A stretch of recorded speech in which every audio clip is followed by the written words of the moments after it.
dragons. They have been with us since the very beginning of time. Symbols of unimaginable power. Embodiments of nature's fury. Creatures said to be holders of unimaginable treasure. They come in many forms, shapes, and sizes. We have slain them as mighty adversaries and dangerous foes. Some cases we have allied with them to overcome obstacles that seem impossible. Yeah, we get it, but let's be honest, you're here to ask the question, what happens when you wield the power of the dragon in your hands? And as we take this year of the dragon to a close, we are here to answer 10 cases of what happens when you hold the power of the dragon in your playable hands. He's the end guy, and I'm Spyro, your favorite purple dragon. And if you want to see more of these awesome lists, be sure to leave a like and torch that subscribe button. Here are the top 10 playable dragons. Oh, and spoiler warning, I'm the best. Spyro, give the little guys a chance!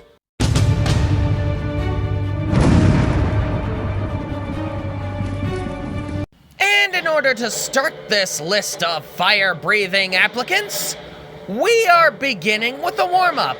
And you know this game, you've seen us play through it, you love it.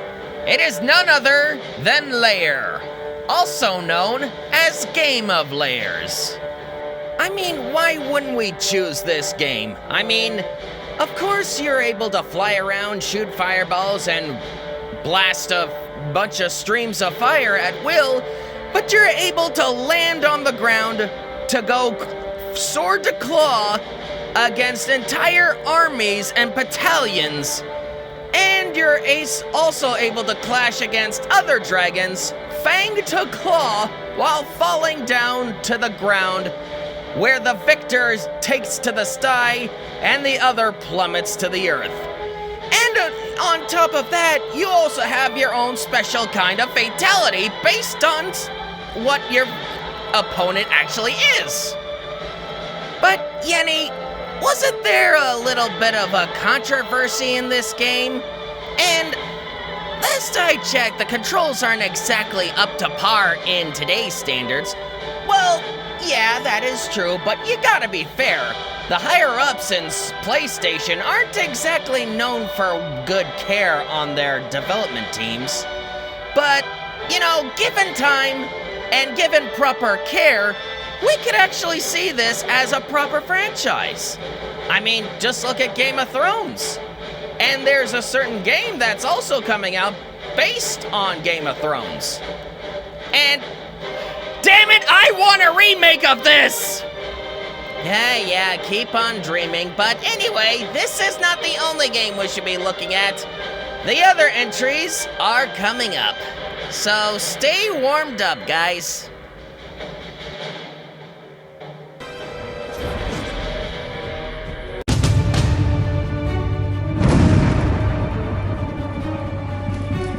Okay, I gotta ask you guys. Is your boss a green snuck-colored orc? Oh, I love being evil. Do you have the urge to burn down entire towns and lay waste to entire villages?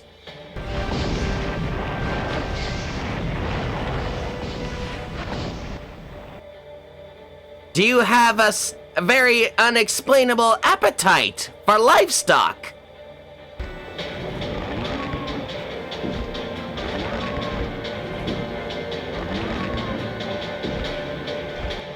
Yeah, I mean, I know I'm guilty of, torching sheep myself. And if any of these questions are a yes, Well, you're either a dragon, or you have a very severe case of dragon rage. But having dragon rage is most certainly nothing to be ashamed of. You probably have to deal with all kinds of terrible things in your past, but once you get dragon rage, you will have access to abilities based on the 4 elements and unleash devastating fury attacks based around said element.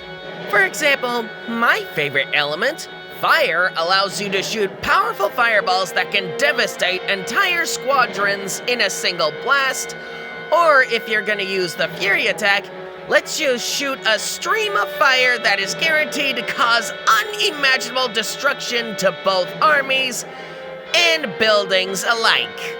And if you use the earth element, you can go bowling with said buildings, and you can also be indestructible for a short period of time. And also you can cause an earthquake. But, I'm not gonna explain all of the elements cause there's not much time, but I'm sure you can get the idea. If you want me to play this game again and you want to find out what these powers entail, please be sure to like and subscribe and, well, stay tuned for the barbecue when I decide to take flight in this scenario again. Maybe you'll see some burnt Norks again. I know I'm in the mood for that.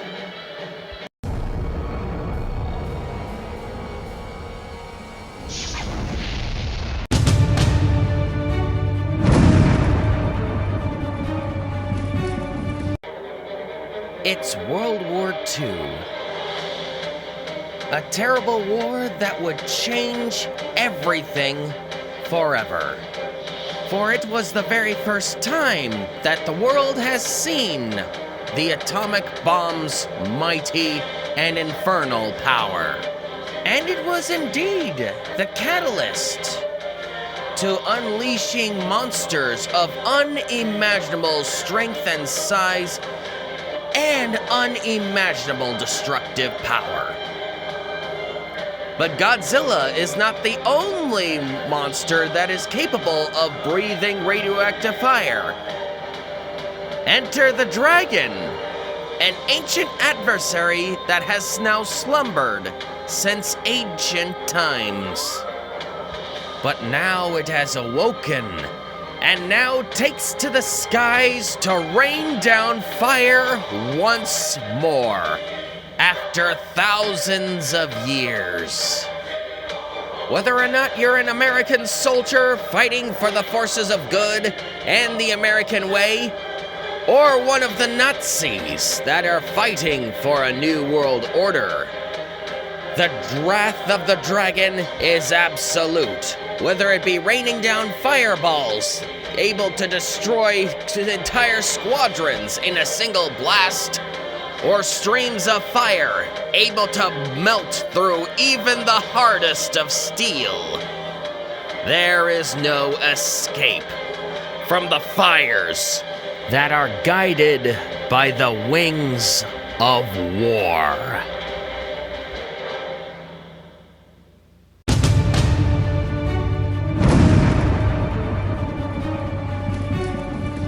This just in from the Daily Bugle.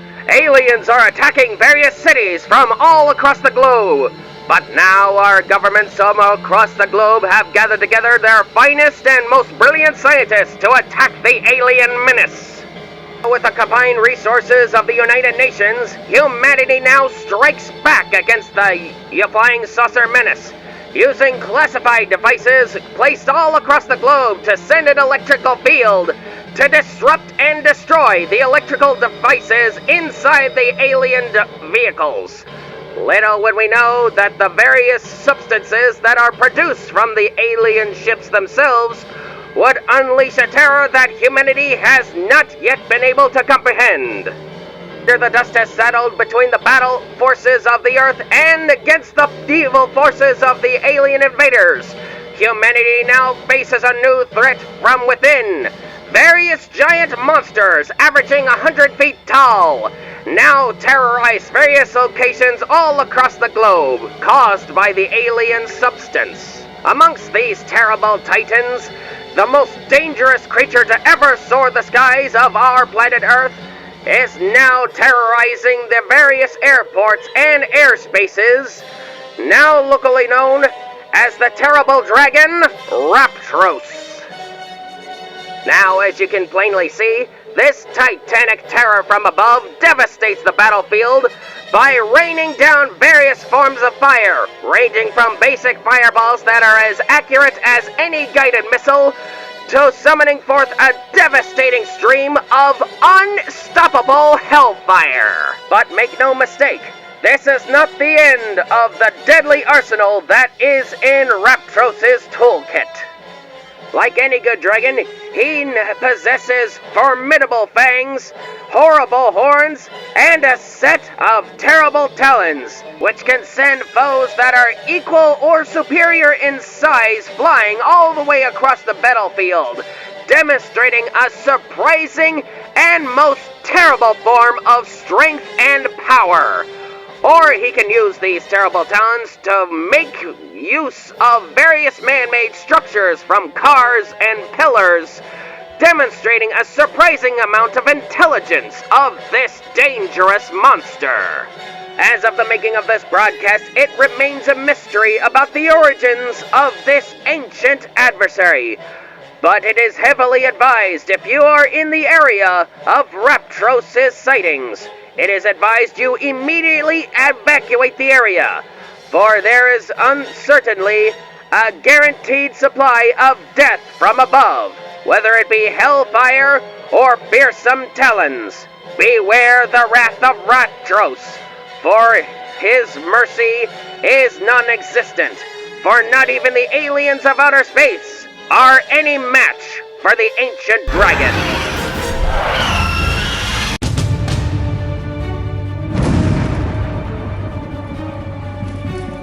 Let me ask you something. What is the happiest dream that you can remember within your childhood? Was it flying across the skies? Did it involve dragons? In the story of Ori, you play as a child, but this child is actually a dragon, and it is your duty to go up to the sky, fly amongst the clouds to save ancient beings known as Titans. There are no enemies. There's no real danger. But there is nothing but endless, free, cloudy skies.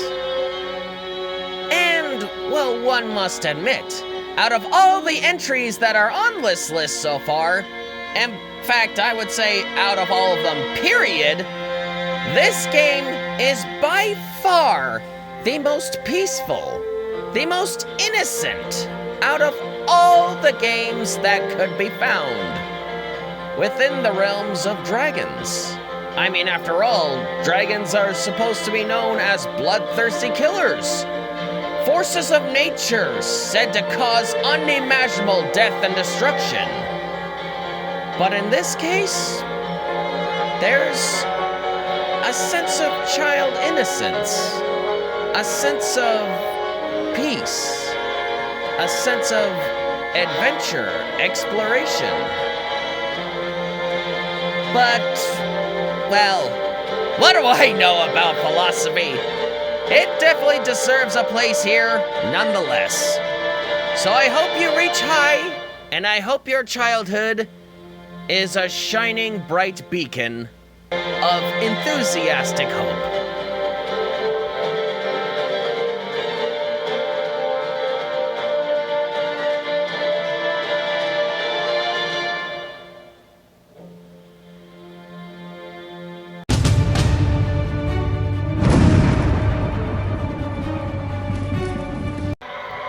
In the realms of Mordor, you're guaranteed to find orcs. In Shadow of War, you're expected to rule over orcs. And what better way to rule over those green-skinned apes than from up high, raining down fire and unending destruction. Enter the Drakes. Of course, I would say this is not a mandatory feature if you're gonna conquer the realms of Mordor. I mean, you'll have to do a few side quests and level up in order to tame and summon such a aerial assailant. But if you're gonna be honest, of course you're gonna go for the fire-breathing monster. I mean, raining down, if it's not bad enough you can rain down fire and streams of flames, you will have an ally that is strong enough to pluck an orc or even the terrible beast known as a Caragor right off of the ground. And on top of that, it is even powerful enough to kill a Grog, which is basically a giant ogre that is basically the equivalent of a giant troll, and can do so with the fire so intense it is rivaled by the sun itself. Of course, I should warn you, a Drake is not simply gonna bend a knee and let you make it its slave. No, no, no. It will still burn you if you're not careful, and it will not be happy to get up close and personal if it's not in the air. It will give you a very terrible time, and it will make you into ashes if you are not careful. But once you command this beast, what threat in all of Mordor could possibly threaten you?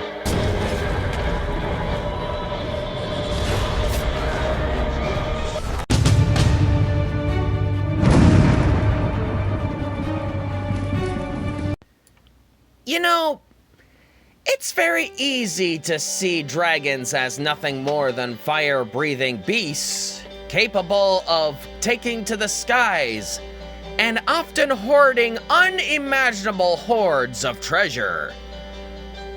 But there's just one tiny little characteristic that is completely overlooked. In some cases, more often than not, actually, than one would think, dragons are known to be great rulers.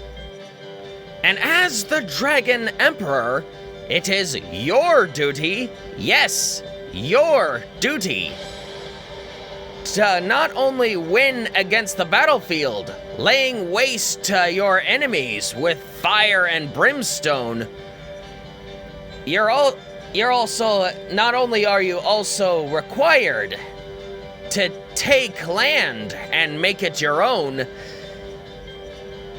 this is where you are required to do politics within your empire. Yes, I know, it is not a very good topic. Politics is known to be the plague, almost as much as religion. But regardless, as an emperor, you still need to navigate through all of that. But on the plus side of being an emperor, you get your fair choice among 4 different wives. Or, if you want to get dark, maybe no wife at all. But it does not matter regardless. More often than not, you'll be out in the battlefield conquering the landscape, burning down enemies, and commanding your own forces on the battlefield to make claim of new territory. And of course, if you rule your people well, you are almost guaranteed to gain unimaginable riches and even more inspired armies at your disposal. So you can take even more treasure, take more territory, and gain even more power. So rule well, Emperor. and long live the domain of the dragon.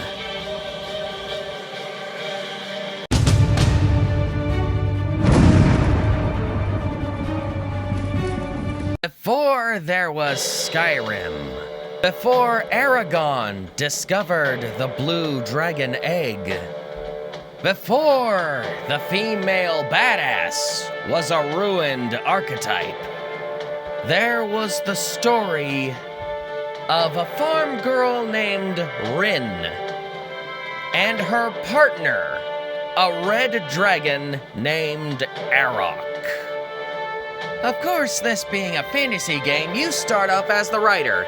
You could choose one of 3 different paths. You can either be a fighter, where you hack people in half with a sword or bonk them in the head with a hammer, or you can be an archer and shoot people from afar. Or you can just simply be a sorcerer and have multiple spells to burn and impale your foes from long distances.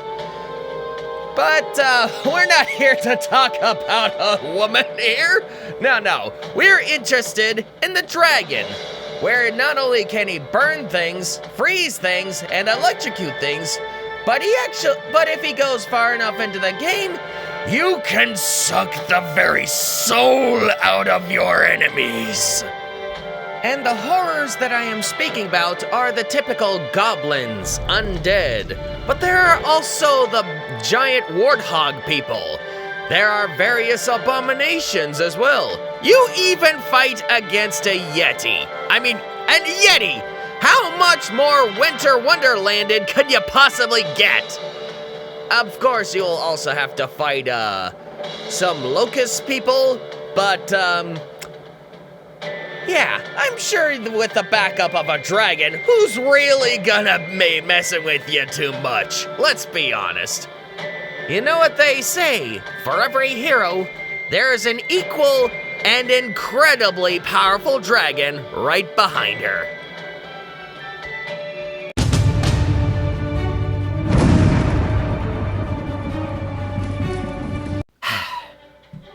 Well, what can I say about this entry? As a veteran, a PlayStation icon, and a dragon myself, I've been jumping over ledges, torching foes in a single breath, ramming through Norks left and right, since the early 90s. Every single foe, every boss I have faced, just about every single one of them went down with a blast of a flame, a ram of the horns. It really didn't take much to fight against anyone in my games. Only recently had there been more combos and all the fancy gymnastics that are going on these days. But one thing I will say about this new kid, he's definitely got some unique stuff that I was actually proud to say I pioneered. And the one kid I'm talking about is Glide the Dragon. What else can I say about this kid? Where I'm running through thieves in order to retrieve dragon eggs, Glide here is actually swiping with his claws and beating undead with his tail, and actually doing all kinds of fancy martial arts that I've actually never really seen or even heard of before. I was torching Norks and using other elemental abilities, even having a fury attack of my own. This guy is actually changing into the very elements he's using, and using various abilities and creative fury attacks that I never would have expected out of a dragon. I would have expected him to be a sorcerer, but no. This guy is actually one of my own species, but maybe I should really start taking some dragon kung fu classes or something. But of course I'll say this, he's not a much better flyer than I am, and him staying underwater, Well, he's definitely gonna need a few more swimming lessons as compared to me. I've been swimming since the second game, and I've never even needed to come up for air. Really makes me wonder if I have gills, but who cares? Anyway, it's magic. But you know, I really gotta hand it to Glide. Definitely knows how to impress a certain raccoon. Watch your tail out there. And if you do things well enough, you might be able to get your own franchise.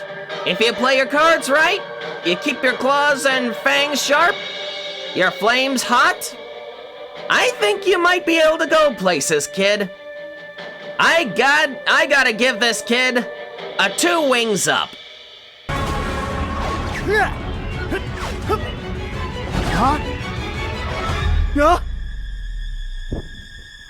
Glide! Or not.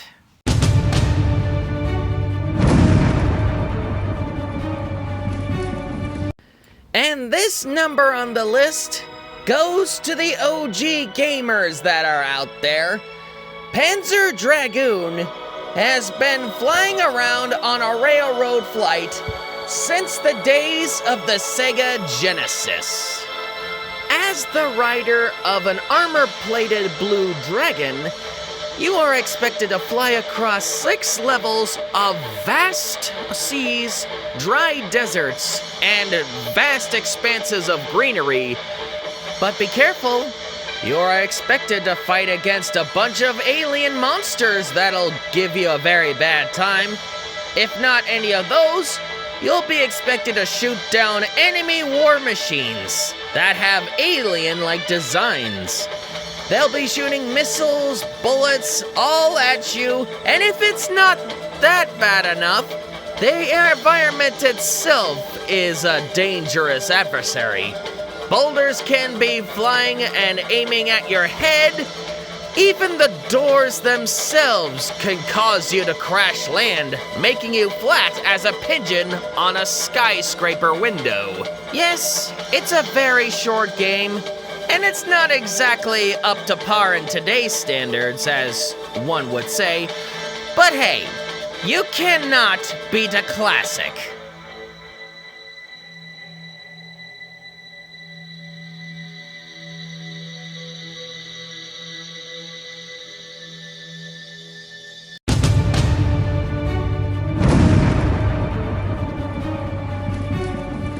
Long ago, in a distant land, the fire dragon Valthorion was betrayed after he created a kingdom of great prosperity.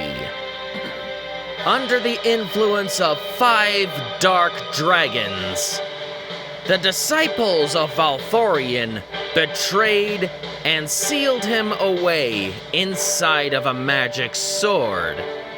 The pieces are divided, and now the land is corrupted, completely run rampant by monsters and horrors of demonic origins. And the dragons that betrayed Valthorion reign as new dark gods. Now it is up to a champion, chosen by one loyal king, a disciple of the fire dragon, has now been chosen to wield the magic fire sword to restore the pieces of the fire dragon's great power and restore the land, free the corruption, slay the dark dragons, and liberate the land of all corruption. Wait, hold it! Stop right there! Yeah, what's going on? Seriously, Yenny? I thought this was supposed to be a playable dragons list. This is a human with a fire sword. It does look like I'm cheating a little. Yes, it looks bad, like. But tell me, Spyro, how many swords do you know? How many lightsabers do you know that can do this?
What?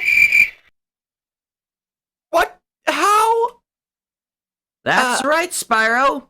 You are not dealing with the average magic sword, nor are you dealing with the average lightsaber. This is a fire dragon. For you see, my purple friend, you are not dealing with the average magic weapon anymore. You are swinging around a dragon trapped inside of a magical item for a prison. And once you unleash its full power, you are capable to harness the power of the dragon, effectively becoming a dragon yourself. Did you seriously have to make that reference? And for the record, it's still cheating. I don't care if the dragon is... Yes, it looks like I'm cheating. I know it looks bad. But don't you judge me. It's not like you've had to deal with any magical items in your life before. And it's not cheating. It counts. There's a dragon involved. Yeah, keep telling yourself that. I see you're not convinced. Well, he's on the list because after you regain all the pieces of the ancient sword, you actually release Valthorion from his eternal prison, and you confront the mastermind that placed the dragon inside the sword, and then you liberate and place another dark dragon inside said magical sword, creating another prison for the dark dragon, restoring the land and bringing peace and prosperity, while the fire dragon stands right beside you this whole time. And so concludes the Year of the Dragon special. I really hope you guys enjoyed this little list we put together. I even decided to put in a little extra entry onto the list. So wait, Yenny, so you're telling me not only did you cheat in putting a swordsman swinging a dragon around at the last minute, you made 11 entries on a top 10 list? I mean, come on, Spyro. You gotta give at least a bit of extra. The viewers actually want to see more of this stuff. Yeah. Why do I even work with fish folk? Anyway, guys, we are not done with dragons despite the conclusion of this video. Even though this is the last video of this year, there are plenty of other projects that are yet to come. I still haven't roasted Ripto yet. And, hang on, yeah, I got a whole list of people worth insulting. And yeah, and I still got a few other projects that I need to get going on. And live streams are still going on. And if you enjoyed this little rigged system of a video top 10 list, be sure to leave a like and torch that subscribe button. And as always, Dragons and Gems, we will see you at the next dive. Goodbye, good night, Ammonites, Merry Christmas, and a happy, fiery New Year!